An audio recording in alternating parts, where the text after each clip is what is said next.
So let's go to the Zoom machine and talk to Coach Mike Winkeljohn about that and a whole lot more. Coach Wink, thank you very much for the time. How are you, sir? I'm good, Ariel. I'm like I always said, by living the dream. How are you? I'm doing great. It's good to talk to you again. I feel like I'm living the dream as well. Good. Disappointed in the news. Obviously, it was a bummer to hear about Holly's injury. Could you give us an update? What happened? Well, she had as you already know, I know you were told. She had knee injury. There's no doubt about it. She had some cortisone shots put in it, trying a whole bunch of other therapies. She's been dealing with this for a while. It's just it's real disappointing. Just when it came, just that time. Honestly, when Holly's done fighting, she's going to need a lot of work on both of her knees because she's a workaholic, and that young lady will just run every day and just do whatever it takes and go through any pain. But she's here to get back to that title shot. Does she need surgery? No, not right now. I think they just want to get the inflammation out of it and stuff. And we'll see. We'll see if what they need to do, if they need to cut, so on them. If it's a meniscus that just flipping up, sometimes it's fine for a while.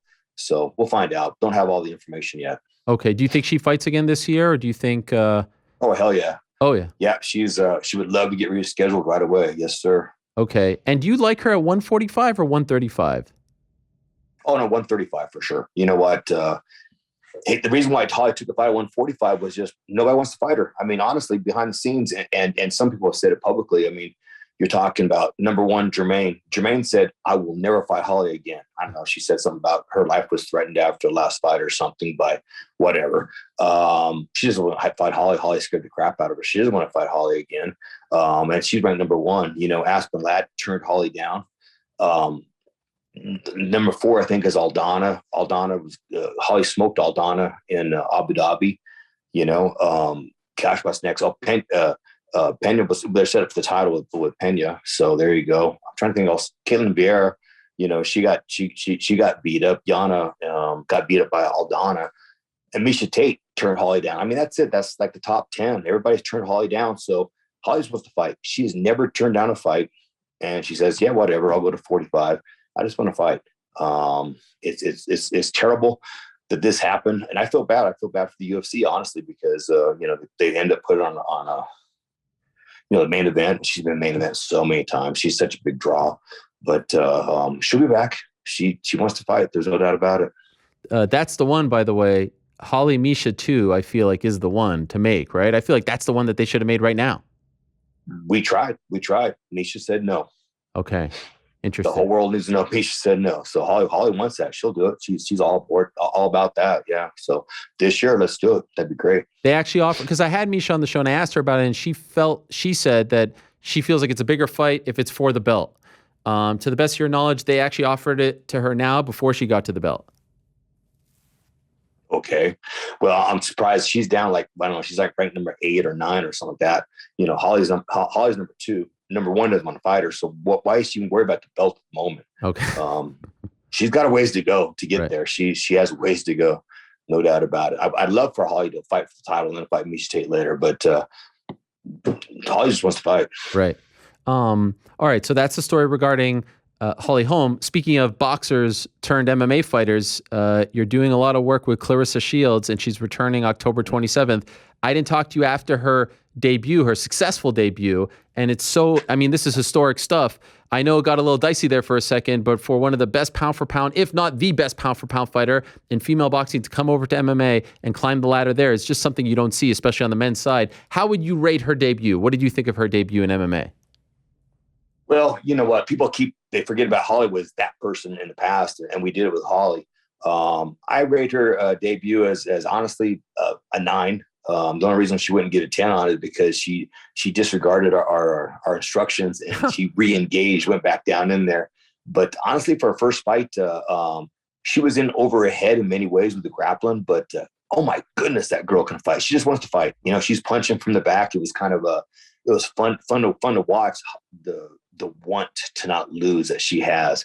And she's getting better. Let me tell you what, she's in the gym and she's going to win the world title. There's no doubt about it. Really? She'll win this whole PFL tournament down the road. Yeah, she's getting better day to day. People have no idea some of the things she's already starting to do.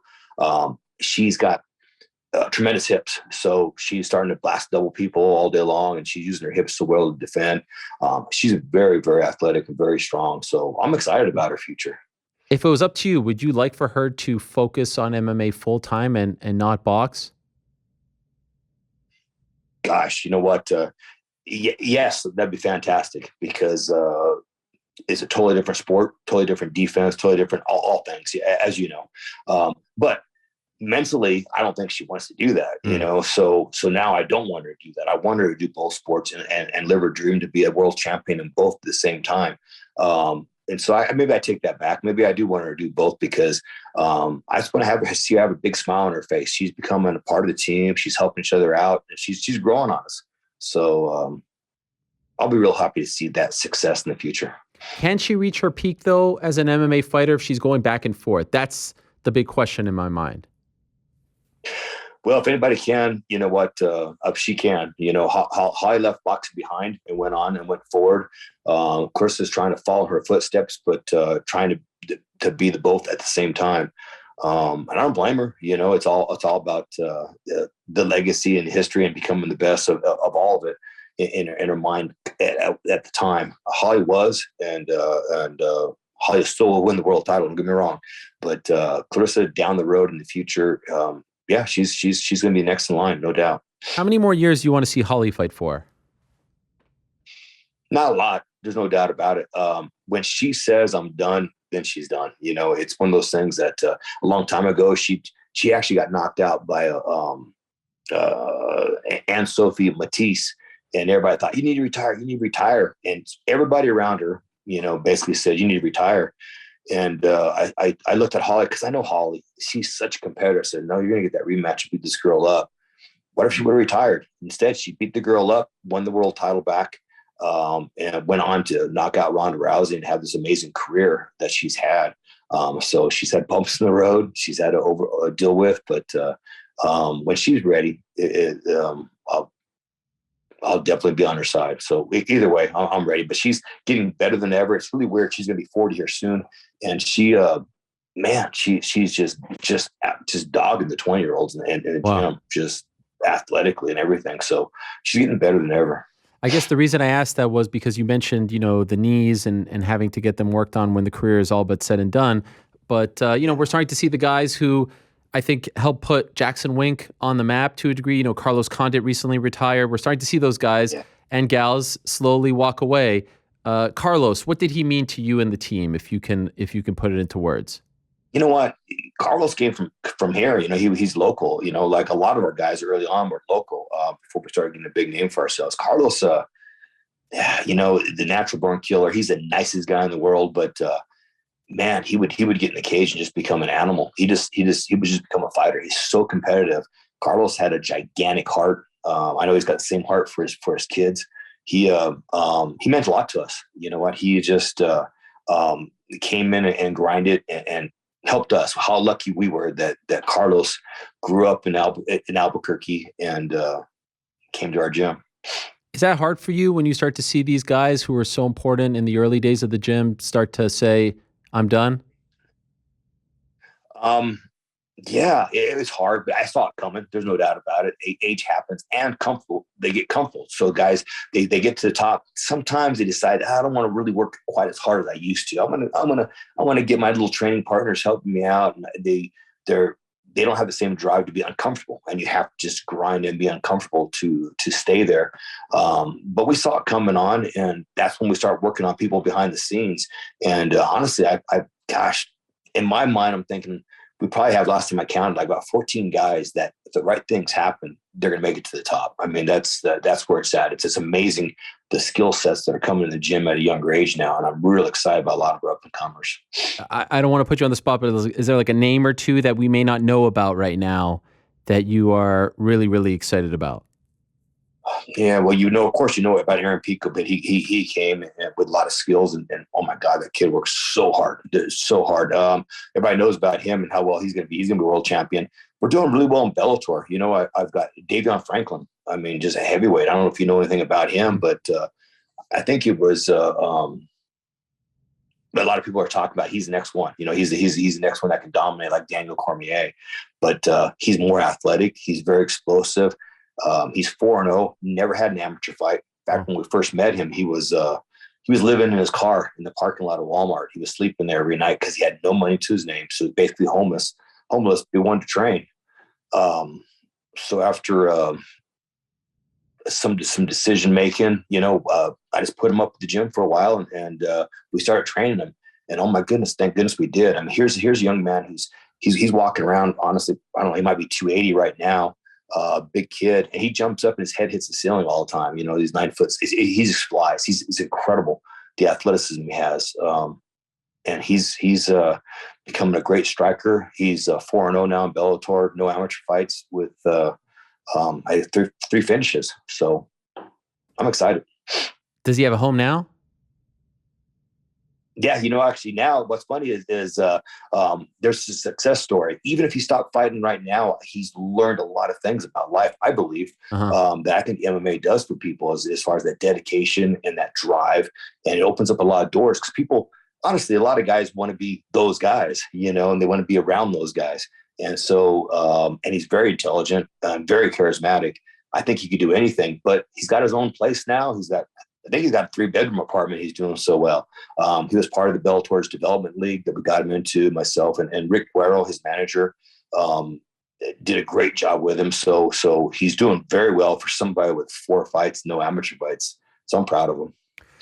I'd be remiss if I don't ask you about Jon Jones, Coach. Probably the most famous member of the team. Some recent legal troubles once again. How did you feel when you found out about this news? Yeah, I had a feeling you asked me about that, but I have to let everybody know, I'm very disappointed. It's tough, The hardest part was when you hear that his daughter said you got to call the police officers. You know what? It's just tough because from my standing, I got 3 daughters. I have a wife, 3 daughters, a mom. I teach women's self-defense called Smart Girl Self-Defense. And it just makes it hard, when he keeps getting in trouble. But I just had a conversation with him. I said, John, here's the deal, man. You're like my little brother. You have to stop drinking and fix these things for a certain period of time until you can come back to the gym. So at the moment, he's out of the gym. He's not allowed to come in the gym because I feel that I don't know. I feel I had to do that because ignoring it and expecting different results, as they say, is insanity. He's got a lot of yes people around him that won't tell him the truth. So he might hate me for it, but I had to tell him the truth. But in my heart, gosh, that guy's capable of greatness. And I'm not talking just about fighting. In my heart, I hope he comes back, wins the heavyweight title, stops drinking, goes forward. And goes on to bigger things. Oh my goodness, he's capable. He's so charismatic and so dang smart, and he can sit down, break down fights, and he can break down a lot of things in life. He's capable of doing much bigger things than just his MMA world. So that's where we're at right now, and we'll see what happens in the future. I'm hoping for the best. Wow, that is very big news. Thank you for sharing that with us, and I'm sorry that it got to that. When was that phone call? It took a while to get a hold of him. I think John and I have kind of butted heads a couple times in the past, so he knew that I was going to be the hard one of the gym, and I'm kind of like the only guy. But so it took a while. It took a while. I won't tell you exactly when. Okay. But it took a while to make it happen. It's it is just tough. It's not a bad thing. It just everybody has their egos and yeah, all I can say is, gosh, he's like I said, he's like my little brother, and you just got to tell him the truth sometimes. And I'm hoping after a certain period of time, he wants to come back to the gym and does it. But even if he doesn't come back to the gym, I'm okay with it. In my own heart, I know that he might go on and win the heavyweight title. I take myself out a little bit of money, whatever. That's just not where my values are at right now. I just want to set the precedent for the rest of my guys in the gym and for people as a whole. Look, I'm all about forgiveness, but let's go forward. Let's fix these things. And I know he can. I'm optimistic he can do that. Could I ask, how did he receive the news? I won't get any specific details with you, Ariel. You know what? he's disappointed. He was hoping that, we could talk it out and stuff, but we've done that before in the past. Yeah.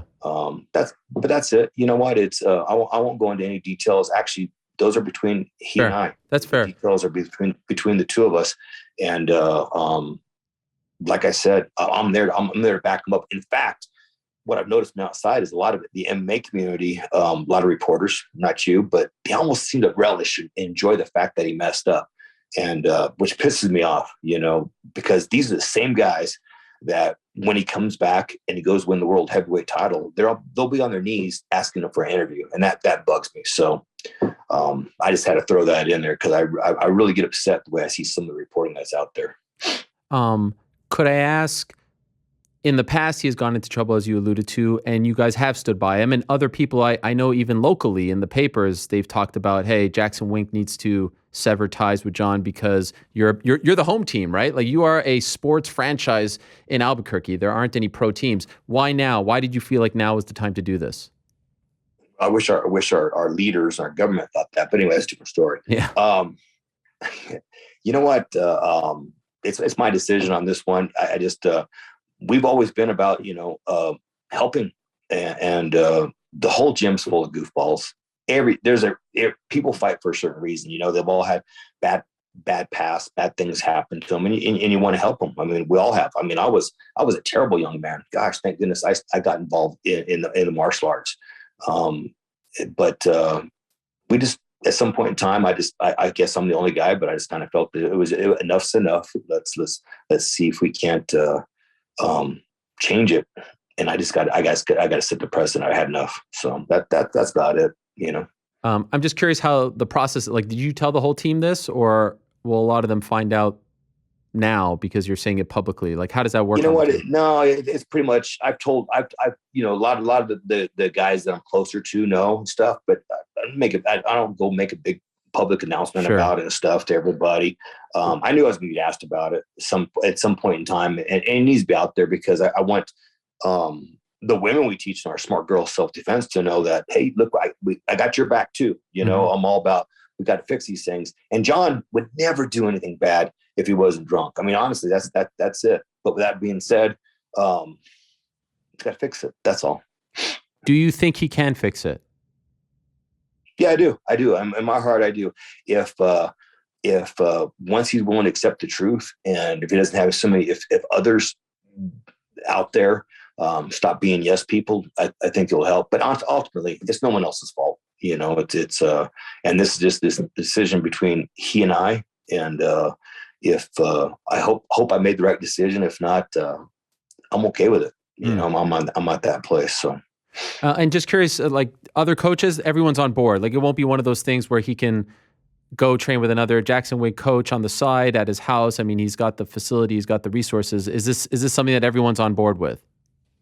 No. Okay. No, Greg has the biggest heart in the world. Greg just wants to help him out from afar, not overdo it. But I don't think Greg Jackson, the nicest guy in the world. Greg is my little brother. He has a way. He has a way with words, and I think if he's constantly in Jon's ear, it'll be okay. So that was just my decision by myself, and I'm okay. I'm okay with being by myself. So to be clear, they could. Sorry, go ahead. Yeah, no, I'm an old guy, and I'm okay if people don't like me. So stand in line, whatever. So they can train with him outside. He, at least as of right now, until you feel otherwise, is not welcome to train at the gym. Correct. Okay. Because that's all I can control. I can't control men. I can't control the other guys. And I'm not that guy. I just want my fighters to win. I want them to be happy, and I want my fighters to take care of their families and others. That's what's important to me. Is there something that you want to see happen down the line for him to be able to come back? We talked about it, okay. And yes, and hopefully that will happen. And I think he will. Okay. Like I told everybody, Jon's capable so much, and you can't not like the guy. So smart, so charismatic, and so capable. Just he has some demons. We all do. Everybody's got demons. You just got to figure out how to defeat those demons. Coach, you're a legend. You've seen it all. You've done it all. I'm wondering if this was one of the toughest decisions of your career, if not the toughest. It's tough. There's no doubt about it. I've had to tell some people they need to retire and they hated me for it. But yeah, that's a tough one. There's no doubt about it. It's definitely one of the toughest ones. Broke my heart that I was even put in that position where I felt I had to do it. But it's okay. It's okay. What's important to me might not be what's important to others, but I will stick by my guns and stay true to the guy that I want to be, that I turned out. I'm hoping I got better as I grew up into a better person. That's all. You still love this sport? Oh yeah. I love the sport. It's evolving. I still love what I do. That's why I tell everybody, living the dream. It's hard to make money at the sport, no matter what everybody thinks with a big gym. If I have any wealth, it came from real estate. It sure heck didn't come from MMA. But gosh, I love being around those guys, because my gym is okay. Now I'll get off to a crazy side. You walk into my gym and you will see every ethnicity, different races beating the crap out of each other. They just beat the crap out of each other. It doesn't matter. They're joking and all kinds of craziness. The whole world needs to see. And then they have lunch, talk about their families and their friends, their team. And with all the division going on in the world, it's a shame that happens in gyms, all gyms. It happens that way. But it's pretty neat to see people coming from around the world. And I go out on my mat, see a guy from Mongolia beating up a guy from Dagestan. And in my dorm rooms, I have somebody from Israel living with a Palestinian. It's pretty cool. That is amazing. Well, I congratulate you on all the success this year. I'm sorry about Holly. I'm sorry about what happened with Jon. I appreciate you talking about it so openly on the program. You didn't have to do that. I don't want to say thank you for that, but I wish this never happened. It's a very unfortunate situation, but I certainly appreciate and respect your decision, and wish you guys success the rest of the way. October 27th, a big night. Clarissa returning to PFL, among the other big fights that you have coming up the rest of the year. So thank you very much, Coach. Thanks, Ariel. And I will say this, guys, Jon will be back better than ever. That's what's going to happen. So, all right. Thank you, Coach. All the best to you. Appreciate it. All right, there he is, Coach Mike Winkeljohn, one of the very best in the sport.